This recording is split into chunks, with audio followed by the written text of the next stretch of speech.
देखो, आज जो टॉपिक कवर होने वाला है वो ये है कि दिव्य ध्वनि का कर्ता भगवान आत्मा है या कोई और, या स्वयं भगवान है या कोई और। तो देखो क्या लिखा है कि परमार्थ से तो सर्वज्ञ भगवान वाणी के कर्ता नहीं है।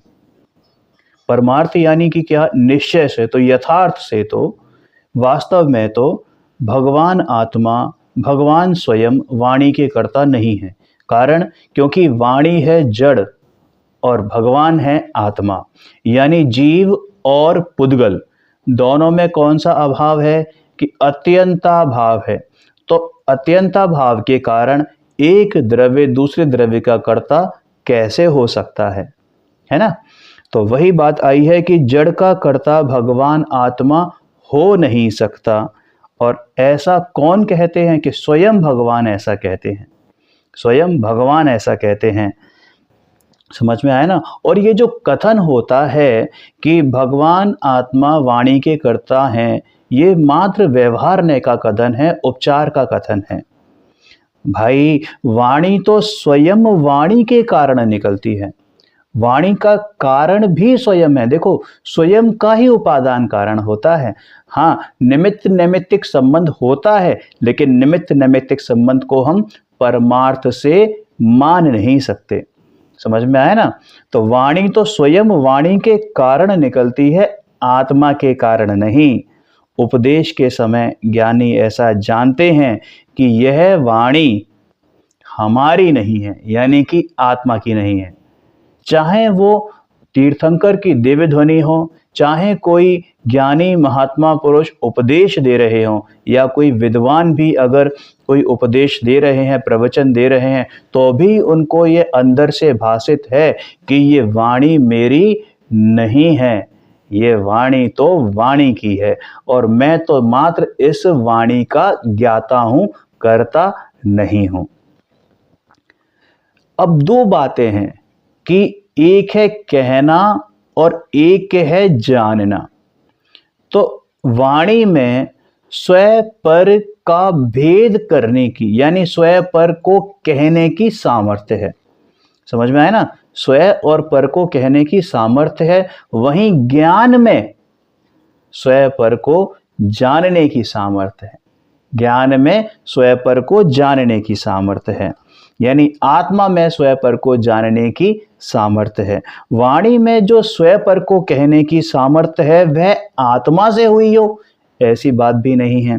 क्योंकि ज्ञानी धर्मात्मा तो अज्ञानी को, ये जो बातें कही जाती हैं कि ज्ञानी की वाणी से किसी को सम्यक दर्शन हो गया, या उन्होंने वाणी बोली, या उन्होंने उपदेश दिया, प्रवचन दिया, है ना, तीर्थंकर की देवध्वनि खिरी, तो ये एक्चुअल में जो उपदेश दिया जाता है ये अज्ञानी को समझाने के हेतु दिया जाता है, व्यवहार के द्वारा वस्तु स्वरूप को समझाया जाता है ना।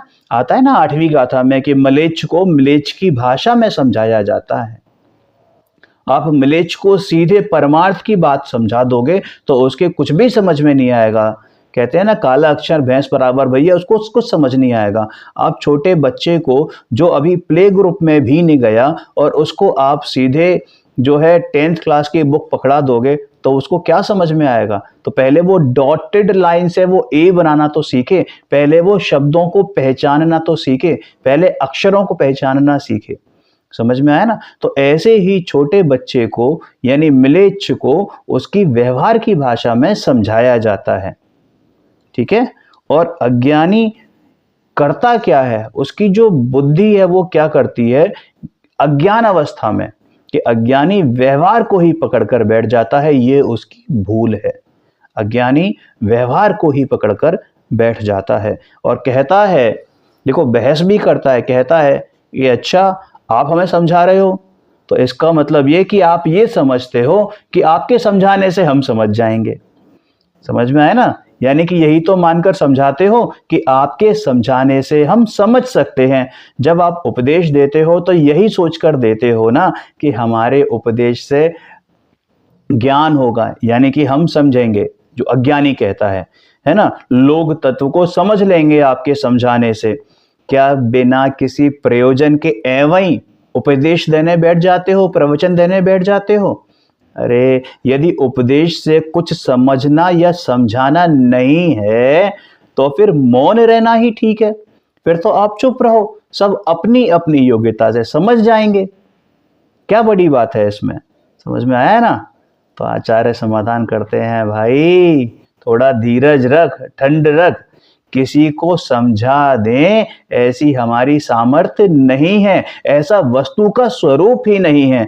यह तो व्यवहार की कथन शैली है, यह तो व्यवहार की कथन शैली है। अरे उपदेश तो सभी सुनते हैं। एक क्लास में 60 बच्चे हैं, टीचर सबको समान रूप से पढ़ाता है, एक ही सब्जेक्ट पढ़ाता है, सबका बराबर से टेस्ट लेता है, लेकिन फिर भी फर्स्ट तो कोई एक ही आता है। सबके मार्क्स अलग अलग आते हैं, है ना? फेल भी हो जाते हैं। तो क्या उन फेल बच्चों को टीचर ने विशेष तौर से नहीं पढ़ाया, या उन पास वाले बच्चों को जो फर्स्ट आए हैं क्या उनकी एक्स्ट्रा क्लासेस ली थी? कि नहीं, बल्कि जो फेल वाले बच्चे हैं ना, हो सकता है उनकी एक्स्ट्रा क्लासेस ली हो, फिर भी वो पास नहीं हुए, क्योंकि ये अपनी अपनी योग्यता से समझा जाता है। समझ में आया? अरे ऐसा वस्तु का स्वरूप ही नहीं है कि कोई किसी को समझा दे, लेकिन जो स्वयं विकल्प रहित होकर अंतर्मुख होने का उद्यम करते हैं, यानी कि पुरुषार्थ करते हैं, वही समझते हैं, अन्य नहीं। जो बच्चा क्लास में अटेंटिव होकर टीचर के हर लेक्चर को ध्यान से सुनता है, हर टेस्ट को अटेंड करता है, अटेम्प्ट करता है, वही बच्चा अच्छे मार्क्स लेकर आता है। समझ में आया? तो उपदेश सुनकर जो समझते हैं ना, और वो जो बच्चा है जो फर्स्ट आया है, वो भी अपनी स्वयं की योग्यता से आया है, टीचर के पढ़ाने से नहीं। ये तो सिर्फ एक निमित्त का कथन है। ऐसे ही उस उपदेश को सुनने वाले जो जीव हैं, यदि उनको सम्यक दर्शन प्रकट होता है, सम्यक ज्ञान प्रकट होता है, तो वो उनकी स्वयं की योग्यता से होता है, उपदेशक के उपदेश से नहीं। समझ में आया ना? यानी स्वयं के कारण से ही उनको समझ में आता है। और यदि कोई मौन अवस्था में भी इसको किसी का उपदेश नहीं समझ में आया या उपदेश नहीं सुना, तब भी उसको जो समझ में आता है वो भी स्वयं की योग्यता से ही समझ में आता है, स्वयं के कारण ही समझ में आता है। देखो, प्रत्येक समय समझ तो स्वयं अंदर से ही आती है, बाह्य उपदेश से या मौन आदि से नहीं आती है। आई बात समझ में? धवला में आता है कि ज्ञान कर्ता एवं वाणी कर्म। अब एक प्रश्न किया है कि देखो, आप ये कहते हैं गुरुदेव कि ये वाणी का कर्ता भगवान आत्मा नहीं, लेकिन धवला में तो ये बात आई है, तो ये किस अपेक्षा से आई है? देखो, धवला में जो कथन किए गए हैं वो सिद्धांत ग्रंथ हैं, है ना? तो उसमें जो कथन किए गए हैं वो बेसिकली निमित्त अपेक्षा कथन किए गए हैं। निमित्त अपेक्षा कर्म कांड के है ना वो, तो निमित्त अपेक्षा कर्म सापेक्ष वो कथन किए गए हैं। निमित्त कर्ता के रूप में कहा तो जाता है, लेकिन वह कर्ता होता नहीं है यथार्थ से। ठीक है? आत्महित करना हो तो भैया ये वाद विवाद छोड़ो, यानी स्यादवाद शैली को अपनाओ। ये वाद विवाद छोड़ो और सच्ची समझ से, सम्यक समझ से, भली प्रकार से समझो कि भगवान क्या कहते हैं कि ये सब तो व्यवहार से कहने में आया है, यथार्थ में तो भगवान वाणी के कर्ता हैं ही नहीं। अरे भगवान आत्मा और ज्ञान, इन दोनों में कोई भिन्नता नहीं है, लेकिन भगवान आत्मा और वाणी दोनों भिन्न भिन्न द्रव्य हैं। ज्ञान और आत्मा दोनों तादात्म्यपने रूप एक ही हैं। ज्ञान स्वभाव कहो, आत्मा कहो, दोनों एक ही वस्तु हैं, कोई अंतर नहीं है। उनके लक्षण भी जुदा जुदा नहीं है। सम्यक दृष्टि जीव अपने ज्ञान में दोनों को भिन्न पने नहीं देखते हुए निशंक रूप से ज्ञान में आत्मपने प्रवर्तता है। निशंक रूप से, जैसे हम अपने घर में निशंक रूप से प्रवर्तन करते हैं, निशंक रूप से रहते हैं, बिना किसी फॉर्मल तरीके से कि कहीं भी उठेंगे, कहीं भी बैठेंगे, कभी भी उठेंगे, कहीं भी लेटेंगे, कोई ऐसा फॉर्मल नहीं रहता, सोचना विचारना नहीं रहता। लेकिन जब हम किसी दूसरे के घर में आते हैं तो वहां कोई सही काम भी करेंगे ना तो सोच के करेंगे, कहीं ऐसा तो नहीं कि सामने वाले को बुरा लग जाए या उसकी रीति के हिसाब से ना हो रहा हो। समझ में आया? तो इसे कहते हैं आत्मपना वर्तना या आत्मपने प्रवर्तन करना। वहीं पर जो मूल मिथ्या दृष्टि जीव होते हैं वो क्या, कि वो जड़ का काम आत्मा करता है, यही भ्रांति में जीते हैं। जड़ के कार्य भाई जड़ से होते हैं, आत्मा से नहीं, और यही वस्तु स्थिति है, यही वस्तु स्थिति है। विश्व में अनंत पदार्थ अनंत पने एक दूसरे से पृथक रूप में रहते हैं, पृथक रूप से यानी कि अलग अलग रहते हैं। अनंत पदार्थ हैं और अनंत रूप अनंत पने में रहते हैं, यानी कि अपना अपना कार्य स्वयं करते हैं। वे एक दूसरे का कार्य करें तो ये अनंतपना ही विघटित हो जाए, यानी अनंतपना ही समाप्त हो जाए, यानी अनंतता नहीं रहेगी। यानी अगर एक द्रव्य दूसरे द्रव्य का कार्य करेगा तो वो एक द्रव्य दूसरे द्रव्य रूप हो जाएगा, एक द्रव्य दूसरे द्रव्य रूप हो जाएगा, तो फिर वो अनंतपना कहां गया, है ना? अनंत आत्माएं, अनंतानंत पुद्गल द्रव्य आदि विश्व में अनंतानंत द्रव्य हैं, वे सब अपने अपने से हैं। अरे द्रव्य गुण तो स्वयं से हैं ही, उन द्रव्यों की पर्याय भी स्वयं से ही है, तभी वे अनंत रहती हैं। समझ में आया? आत्मा अज्ञान भाव से राग का करता है और ज्ञान भाव से ज्ञान का करता है। देखो क्या कहा, आत्मा अज्ञान भाव से राग का करता है। अब राग का करता बेसिकली वो है नहीं, लेकिन जो अज्ञान अवस्था में वो राग को अपना करता, राग का करता स्वयं को मान लेता है कि मैं रागी, मैं द्वेषी, मैं क्रोधी, मैं मानी, मैं मायाचारी, मैं लोभी है, ये सब मान लेता है। मुझे इस पर्टिकुलर पदार्थ में, इस मोबाइल में मुझे इष्ट अनिष्टपना भाषित होता है, आईफोन में भाषित होता है, ये मेरा है, ये मैं हूं। तो ये जो मेरा मैं पना है ये क्या है? ये राग द्वेषी तो है। ये शरीर मेरा है, ये क्या है? देखो जानता है कि शरीर, जो थोड़ा बहुत स्वाध्याय किया होगा या जो सुना होगा या नहीं भी सुना हो तो अन्य मतियों में भी ये बात आती है कि ये शरीर मेरा नहीं है, लेकिन इस शरीर का कर्ता मैं नहीं हूं ये कोई नहीं मानता। इस शरीर का कर्ता मैं नहीं हूं ये कोई नहीं मानता, हर कोई ये मानता है आप मेहनत करोगे, आप जिम जाओगे तो शरीर को स्वस्थ बनाओगे। शरीर अपने आप स्वस्थ और अपने आप अस्वस्थ होगा ये कोई नहीं कहता। समझ में आ गई ना बात? और ये क्या है? ये अज्ञान दशा है।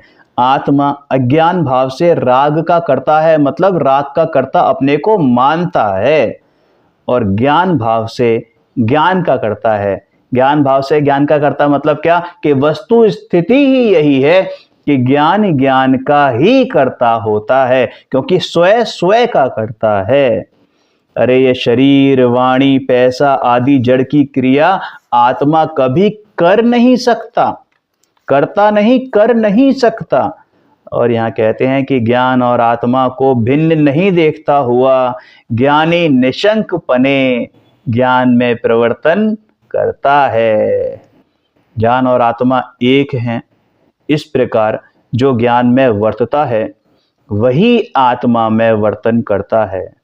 जानन जानन जानन, जानन क्रिया, ऐसा जानने रूप ज्ञान स्वभाव और आत्मा दोनों एक हैं, अभेद हैं, एक हैं, अभेद हैं। और इस प्रकार, इस कारण राग का लक्ष्य छोड़कर जो ज्ञान में वर्तते हैं वे ही आत्मा में वर्तते हैं। देखो ज्ञानी, साधक, भगवान सब अपने ज्ञान में वर्तन कर रहे हैं, सब अपने ज्ञान में वर्तन कर रहे हैं, अपने में ही वर्तते हैं, अर्थात अपने में ही रहते हैं। और देखो बाहर की क्रिया की अपेक्षा बात करें तो भैया जो क्रिया यानी ज्ञान क्रिया वो तो स्वभावभूत है ना, स्वभावपने है। तो ज्ञान क्रिया का स्वभावभूत होने से निषेध नहीं किया। निषेध नहीं किया मतलब क्या, बाहरी क्रिया का तो निषेध है लेकिन ज्ञान क्रिया का निषेध नहीं है, क्योंकि ये प्रति समय ये ज्ञान क्रिया, और बात कहें कि ज्ञानी हो या अज्ञानी, ये ज्ञान क्रिया तो प्रत्येक जीव को प्रति समय चल ही चल रही है। बस उस ज्ञान क्रिया में प्रवर्तन कौन कर रहा है, उस ज्ञान क्रिया में रमण कौन रहा है, समझ में आई ना, उस ज्ञान क्रिया में चरण कौन कर रहा है, ये बात है। और उस ज्ञान क्रिया को अपनी क्रिया कौन मान रहा है, ये ज्ञानी मानते हैं कि हाँ मैं ही तो जानने वाला हूं, मैं ही तो जानने वाला हूं। इसलिए आत्मा जानता है और जानने रूप परिणमित होता है। ज्ञान ज्ञान में त्रिकाली आत्मा में एकाग्र हुआ, यानी ज्ञान ज्ञान में एकाग्र हुआ, उस त्रिकाली आत्मा में एकाग्र हुआ। एकाग्र हुआ का मतलब क्या, कि एक को ही आगे रखा, एक को ही, एक कौन की, मैं ध्रुव ज्ञायम भगवान आत्मा, उसको ही आगे रखा, उस ज्ञान स्वभावी ज्ञानानंद स्वभावी भगवान आत्मा को आगे रखा, और यही ज्ञान की क्रिया है। उसी को जाना, उसी में जाना, उसी के द्वारा जाना। देखो गणतंत्र होता है ना, गणतंत्र, कि government is for the people, by the people, of the people. अरे ज्ञान के द्वारा, ज्ञान में ही ज्ञान को ही जानना, यही तो गणतंत्र है। सच्चा गणतंत्र तो यही है, मैं ज्ञान हूं, ऐसा जो ज्ञान का परिणमन हुआ, यही ज्ञान की क्रिया है। स्वद्रव्य की ओर ढलने रूप जो ज्ञान पर्याय या ज्ञान की क्रिया हुई, वही एक्चुअल में धर्म की क्रिया है। समझ में आई बात? आहा। लेकिन जो पर के लक्ष्य से राग की क्रिया होती है ना, वो मेरी क्रिया नहीं है, उसका निषेध है। अब देखो यहाँ क्रिया की बात आई है तो गुरुदेव ने क्रिया को 3 भागों में डिवाइड किया है। गौर से सुनने वाली बात है कि शरीर, मन, वाणी। शरीर, मन, वाणी धन आदि रूप जड़ रूप पर द्रव्य की क्रिया जड़ की क्रिया है। शरीर, मन, वाणी धन आदि रूप जड़ रूप पर द्रव्य की क्रिया जड़ की क्रिया है ना। फिर सेकंड, कि पर द्रव्य के लक्ष्य से उत्पन्न हुई राग की क्रिया विभाव रूप क्रिया है, यानी अपना स्वभाव भूलकर जो मैं पर द्रव्यों की तरफ लक्ष्य किया, पर द्रव्यों में इष्ट अनिष्टपना माना, वो क्रिया यानी राग द्वेष की क्रिया, क्रोध आदि की क्रिया, क्रोध मान माया लोभ की क्रिया, उन सप्त व्यसनों की क्रिया। सप्त व्यसनों की क्रिया मतलब बाहरी वाली नहीं, अंतरंग वाली, भाव सप्त व्यसनों वाली क्रिया। ये सब कैसी क्रिया है कि ये पर द्रव्य के लक्ष्य से उत्पन्न हुई है, इसलिए विभाव क्रिया है। स्वरूप के लक्ष्य से उत्पन्न ज्ञान की क्रिया जो सदैव सदा काल चल रही है। बस फर्क ये है कि ज्ञानी उसको स्वरूप के लक्ष्य की तरफ करता है और अज्ञानी उसको पर द्रव्यों में लगा देता है। समझ में आया? ये ज्ञान की क्रिया तो सदैव चल रही है, स्वभावभूत क्रिया है। आहा। देखो जड़ की क्रिया तो आत्मा 3 काल में कभी करता नहीं है, कर नहीं सकता है, और ज्ञान ही आत्मा है। इस प्रकार ज्ञान में एकत्व भाव से निशंक पने रहता हुआ राग की क्रिया को भी नहीं करता। क्या देखो क्या लिखा कि जो ज्ञानी है, ज्ञानी क्या एक्चुअल में कोई भी, ठीक है ना, कि ज्ञान ही आत्मा है। इस प्रकार ज्ञान में एकत्व भाव से निशंक पने रहता हुआ ऐसा ज्ञानी राग की क्रिया को भी नहीं करता है। अरे ज्ञान ही आत्मा है। इस प्रकार स्वभाव सन्मुख होकर स्वानुभव करने पर ज्ञान क्रिया का कर्ता होता है।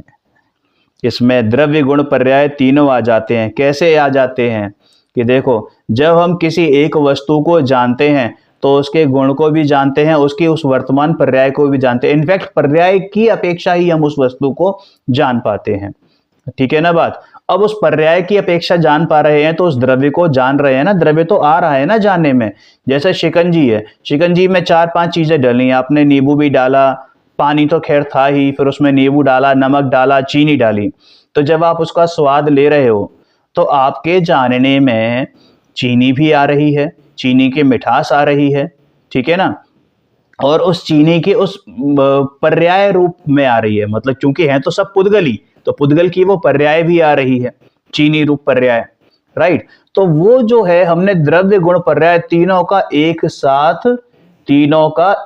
साथ क्या किया, तीनों का एक साथ अनुभव किया, है ना। तो वो ऐसा द्रव्य गुण पर्याय ये तीनों ही जानने में आ जाते हैं। और जानना जानना जानना मात्र जिसका स्वभाव है वही आत्मद्रव्य है। क्या स्वभाव है मेरा? कि जानना जानना जानना, यही मात्र ज्ञान मात्र, इसी अपेक्षा से क्या कहा गया है कि ज्ञान मात्र। समझ में आया कि वह आत्मद्रव्य है। और जानने रूप ज्ञान स्वभावमय ज्ञान गुण है, जानने रूप ज्ञान स्वभावमय ज्ञान गुण है। और गुण व गुणी दोनों एक अभिन्न है। अब ये ज्ञान गुण और ज्ञान का गुणी कौन है? कि आत्मा। दोनों कैसे अभिन्न है? जहां आत्मा वहां ज्ञान, जहां ज्ञान वहां आत्मा, ऐसा दोनों में तादात्म्य संबंध है, स्वभाव सिद्ध संबंध है। इस प्रकार स्वयं लक्ष्य से जो परिणमन हुआ वह ज्ञान क्रिया रूप पर्याय है, वह ज्ञान क्रिया रूप पर्याय है। इस प्रकार ज्ञान क्रिया में द्रव्य गुण पर्याय तीनों आ जाते हैं। देखो दोबारा समझते हैं। द्रव्य यानी जानना जानना जानना मात्र, जानना मात्र जिसका स्वभाव है वह कौन? कि वह आत्मद्रव्य। फिर वो जान कौन रहा है? या जान तो आत्मा रहा है, लेकिन वो गुण है ना उसमें, ज्ञान गुण, जानने रूप जो ज्ञान स्वभाव है वो कौन है? कि वो ज्ञान गुण है। अब चूंकि ज्ञान गुण है तो उसका गुणी भी होगा, तो गुणी कौन? की वो आत्मद्रव्य। अब दोनों एक अभिन्न है, दोनों कैसे हैं? अभिन्न है, गुण गुणी दोनों अभिन्न हो गए। अब इस प्रकार स्वयं लक्ष्य से जो परिणमन हुआ, परिणमन मतलब क्या? कि पर्याय, है ना। तो वो ज्ञान क्रिया रूप पर्याय है, ज्ञान क्रिया रूप पर्याय है। ज्ञान रूप परिणमन किया ना, और स्वयं लक्ष्य से जो परिणमन हुआ वह ज्ञान क्रिया रूप पर्याय है। तो इस प्रकार से द्रव्य गुण पर्याय तीनों जानने में आ गए। ऐसी स्वभावभूत ज्ञान क्रिया ही धर्म है, मोक्ष मार्ग है। समग्र द्रव्य ही हो गया ना? हाँ, समग्र द्रव्य हो गया, बिल्कुल सही कहा कि समग्र सब कुछ द्रव्य ही द्रव्य है, क्योंकि द्रव्य में ही ये द्रव्य गुण पर्याय तीनों समाहित हो जाते हैं। ज्ञान ही आत्मा ऐसी स्वयं की ओर ढलती हुई जो स्वात्म प्रतीति हुई, यानी अपने निज भगवान आत्मा के प्रति जो श्रद्धान हुआ, प्रेम हुआ, वही तो श्रद्धान है। और उसको जानना ही वही, यानी निज ज्ञायक भगवान आत्मा को जानना ही वही सम्यक ज्ञान है। तथा जो स्वात्म स्थिरता हुई और अपने परमात्मा स्वरूप में जो स्थिरता हुई, जो स्थिरता हुई, जो रमणता हुई, जो लीनता हुई, अपने ही ब्रह्म में रमणता, वही ब्राह्मण। अपने ही ब्रह्म में जो रमण करे सोई ब्राह्मण। वही रमणता क्या कहलाती है? सम्यक चारित्र कहलाती है। इन सम्यक श्रद्धान, सम्यक ज्ञान और सम्यक चारित्र की एक रूप परिणति ही मोक्ष मार्ग है। एक रूप परिणति ही मोक्ष मार्ग है। समझ में आया? अब देखो, एक प्रश्न किया कि राग का कर्ता आत्मा नहीं है तो फिर कौन है? क्या कोई ईश्वर या पुद्गल कर्म राग का कर्ता है? ये क्यों प्रश्न आया है? क्योंकि ठीक है, हमने ये मान लिया कि जड़ की क्रिया का कर्ता जड़ है, जड़ की क्रिया का कर्ता जड़ है, लेकिन ये राग तो जीव में होता है ना, ये राग तो जीव में होता है ना, तो फिर इसका कर्ता मैं क्यों नहीं हूं? तो देखो क्या उत्तर देते हैं कि राग का कर्ता ना कोई ईश्वर है और ना ही पुद्गल कर्म है। राग जब आत्मा की पर्याय में स्वयं के कारण से होता है तब इसमें पुद्गल कर्म निमित्त मात्र है, कर्ता नहीं है। क्यों? क्योंकि ये पर लक्ष्य से हो रहा है, ये क्या हो रहा है? पर लक्ष्य से हो रहा है। देखो, एक कल रात को मैं सो रहा था ना, तो पता नहीं क्यों लेटे लेटे एक चीज ध्यान में आई कि जैसे हम जॉब करते हैं, नौकरी करते हैं, ठीक है, हमें सैलरी मिलती है, सैलरी मिलती है, हम उस कंपनी का टारगेट पूरा करते हैं, हमें उसका इंसेंटिव मिलता है, सैलरी मिलती है, जो भी मिलती है। अब जो हम टारगेट पूरा करते हैं, क्या वो मैं अपना टारगेट पूरा करता हूं, अपने लक्ष्य से टारगेट पूरा करता हूं कि ये मेरा कार्य है, या ये कंपनी का कार्य समझ के पूरा करता हूं? कार्य समझ के पूरा कर। कंपनी का कार्य समझ के पूरा करता हूं ना, क्योंकि मेरी दृष्टि, मेरे ज्ञान में ये बात है कि ये कंपनी के लिए मैं कार्य कर रहा हूं। भले ही जब मैं किसी बाहर किसी क्लाइंट से मिलता हूं तो उसको यही बोलूंगा कि ये मेरी कंपनी है, ये मेरा कार्य है, लेकिन ये मुझे मालूम है कि ये मेरा कार्य नहीं है, ये कंपनी के लिए मैं कार्य कर रहा हूं। तो एक्चुअल में जितने भी टारगेट पूरे हुए, जो भी सैलरी मिली, वो पर के लक्ष्य से मिली। क्या हुआ? जो भी मुझे लाभ हुआ वो पर के लक्ष्य से हुआ। समझ में आ गई ना बात? तो वो मेरा नहीं है। इसी अपेक्षा से जब हम कोई भी इष्ट अनिष्टपना करते हैं, पर द्रव्य के लक्ष्य से करते हैं, पर द्रव्य में एकत्व बुद्धि, ममत्व बुद्धि, कर्तृत्व बुद्धि और भोक्तृत्व बुद्धि करते हैं, तो उसके द्वारा उस दौरान जो भी राग द्वेष उत्पन्न होते हैं, वो क्या कहे जाते हैं? कि उस पुद्गल कर्म के निमित्त के कारण कहे जाते हैं। समझ में आ गई ना बात?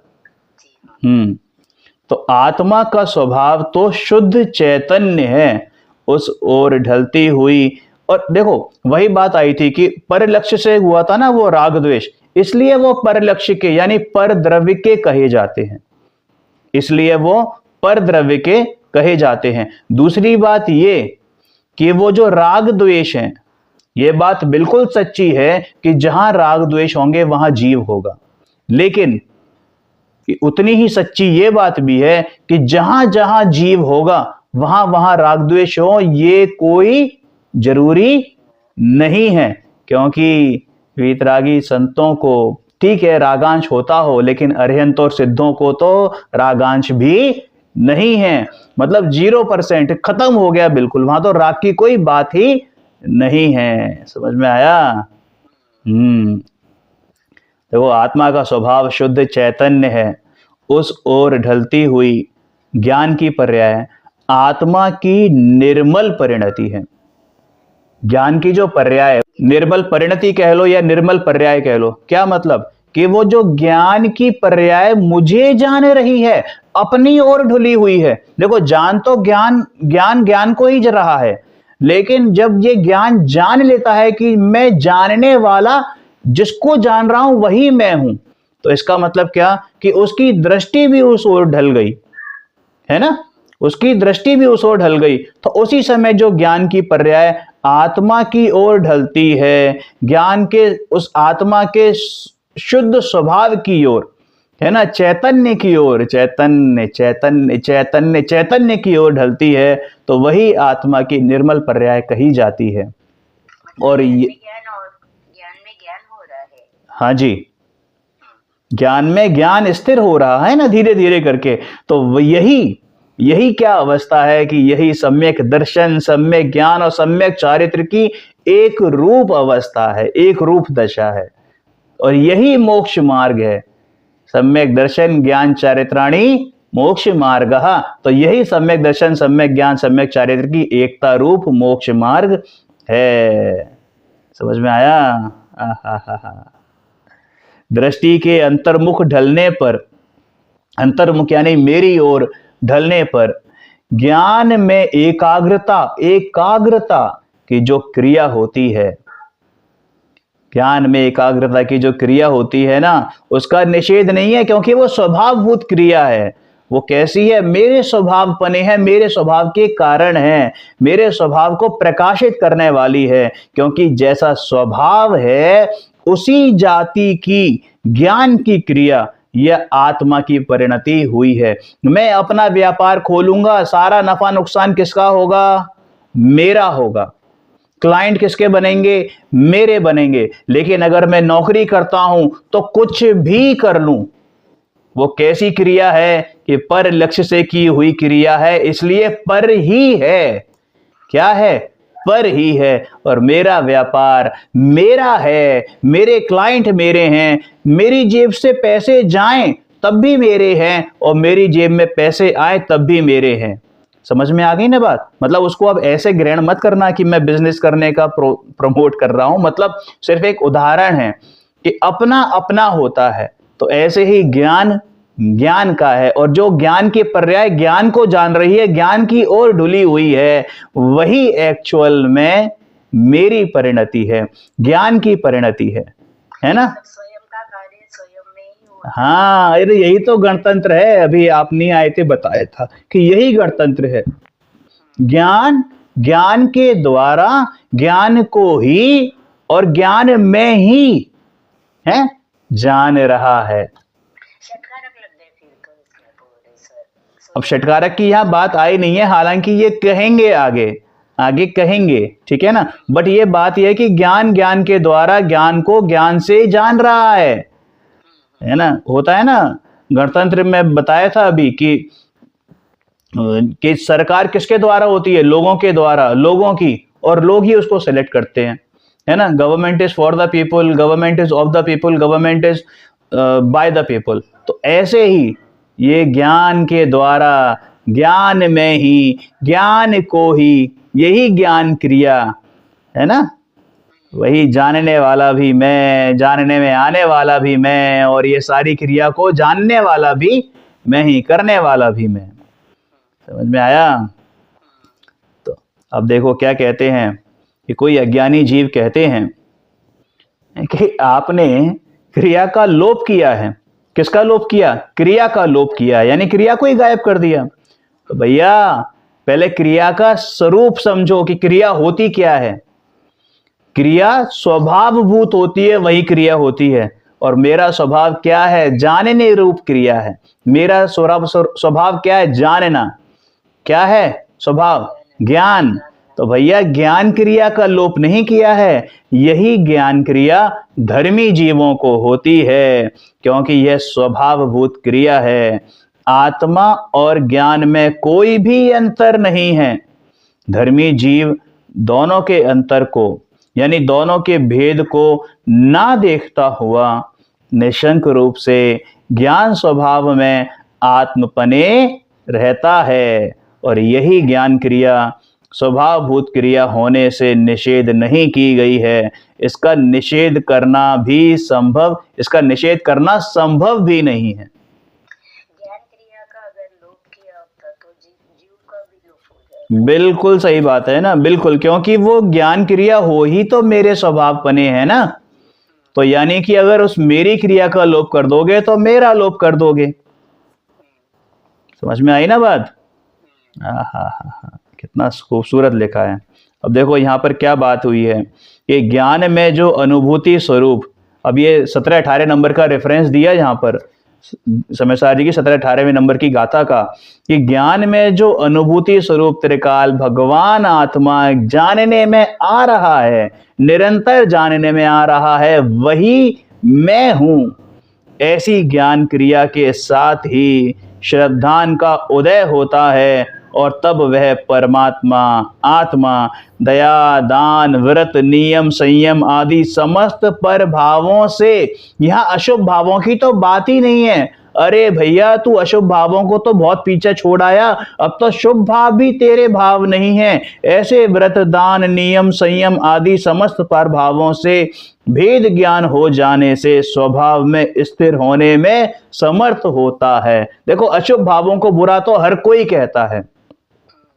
जैन दर्शन इकलौता ऐसा दर्शन है जो शुभ भाव को भी छोड़ने पर धर्म प्रकट करना मानता है। ये शुभ भाव में अटकने से ही तो हमारी अभी तक ये चारों गति जो 84 लाख योनियां हैं घूमते आ रहे हैं। ये संसार भव भ्रमण क्यों हो रहा है? इन शुभ भावों में अटकने के कारण होता है। समझ में आया?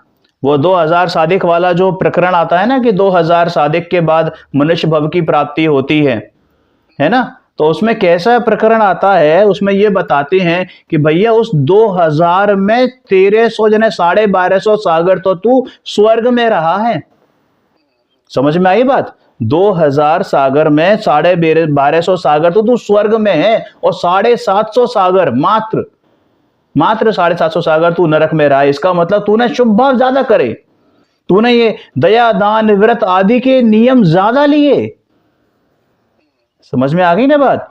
तो तब वह आत्मा इन भावों को, इन पर भावों, क्योंकि ये पर भाव हैं, धर्मी तभी धर्मी बन सकता है जब ये इन पर भावों से अपने को भिन्न माने, इनको जुदा माने, इनसे भेद ज्ञान करे और स्वभाव में स्थिर हो। भैया ये धर्म नहीं है, इनमें नहीं अटकना, लेकिन इसको भी स्वच्छंदता पूर्वक ग्रहण मत करना कि हमने छोड़ के बैठ गए और अशुभ भावों में पड़ गए। अरे भैया भूमिका समझ, लेकिन भूमिका के नाम पर स्वच्छंदी मत हो, भूमिका के नाम पर अटक मत, भूमिका के नाम पर हट धर्मिता मत कर। नहीं साहब मेरी तो भूमिका है, मैं तो अब इससे आगे बढ़ूंगा ही नहीं।